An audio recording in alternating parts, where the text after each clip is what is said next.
Finally tonight, a new report on economic disparities in bordering school districts shows that the nation's worst economic divide is between Grosse Pointe and Detroit. The study from the New Jersey nonprofit EdBuild refers to America's most segregated school district borders. It says nearly half of the students in Detroit public schools live in poverty, but only 6.5% of households in neighboring Grosse Pointe public schools are poor. This is a longstanding issue here in Southeast Michigan. It's not just Detroit and Grosse Pointe. You can probably do similar comparisons all over the place. I always say that the solution to this, I think, is more regional school districts, right? Maryland, where I lived for 15 years, has 13 school districts statewide for 3 million people. One district goes from the harbor in Baltimore all the way up to the Pennsylvania border almost. Creating more common interest among communities is part of, I guess, equalizing educational opportunity, isn't it? Or you can make Detroit richer, which I think is that's a great strategy too. How we do that? A better solution. I mean, one of the reasons you have this great disparity is because the middle class left Detroit in such large numbers. First the white middle class, then the black middle class, and so you don't truly have a significant wealthy class in Detroit as you do in some other major cities. So you left the city basically lower middle class, working poor, poor people, and what's the reason? I mean, why do people leave? One of the main reasons they leave is because of the schools. So you have this vicious circle here where, you know, you have the education disparities, largely because people left to get a better education. I'm not sure how regional districts would work if you're asking the suburbs to combine with what stands as today as a truly dysfunctional school district. I think you have to greatly improve the Detroit schools before you can get to that place. But I always think that the argument here is you pay now or you pay later, right?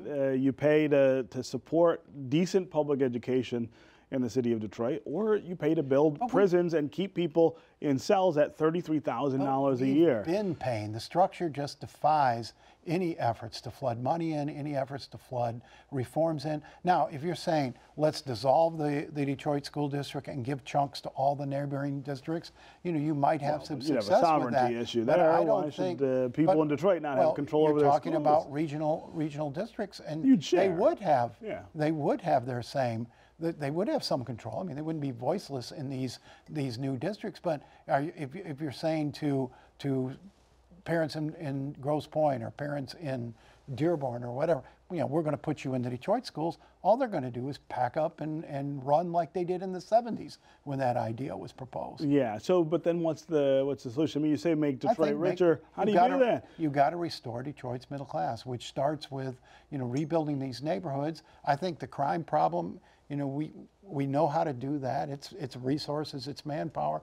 The reforming the schools that's just defied us. And, you know, I'm not sure this latest iteration of school reform in Detroit is going to work any better. It's not. It's not an earnest effort either. I don't think you can. Well, I mean, it was it's a $750 million is pretty earnest.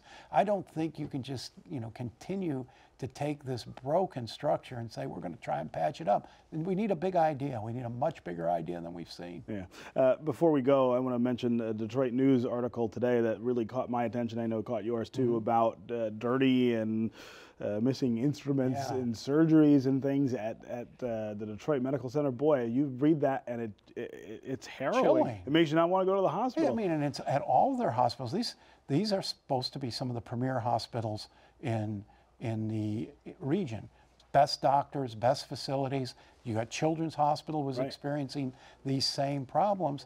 And when you think about causes of death and causes of subsequent problems, a lot of it has to do with infections in hospitals. And hospitals have been attacking this aggressively to cut their costs. And now you have here a hospital that can't seem to clean its instruments. They've got struggles with their union. It's a really poisonous union environment, apparently.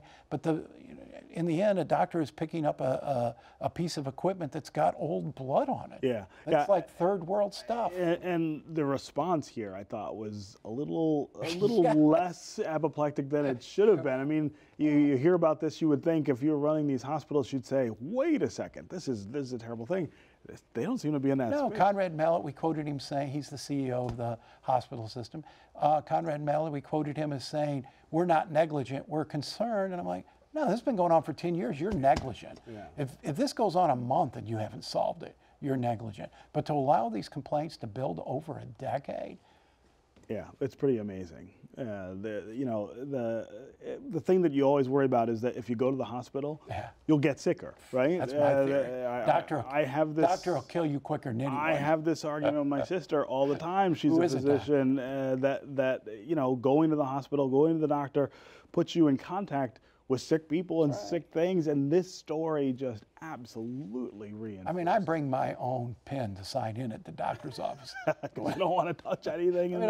I'm paranoid about that stuff, and you wonder if this is happening at DMC, where else is it happening? Where else is it happening? And I really think attacking the cleanliness, the sterility of the instruments is it's like a basic thing, one. right? That First should be step. what you're doing before anything else. All right, that's going to do it for My Week. Thanks for spending time with us. Check out myweek.org and Twitter and Facebook for more on the show. Christy will be back next week, and we'll see you then.